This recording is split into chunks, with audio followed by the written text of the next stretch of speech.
Hi, this is Guillermo Arias from Lima, Peru. In this video, I want to explain how to solve the situation when Windows crashes when you want to print or convert some file to format PDF.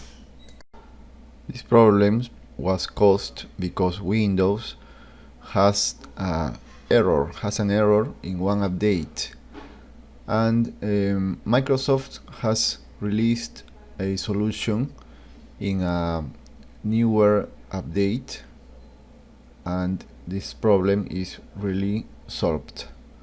The link is in the description of the video, and the process for install the update, the solution, is very simple.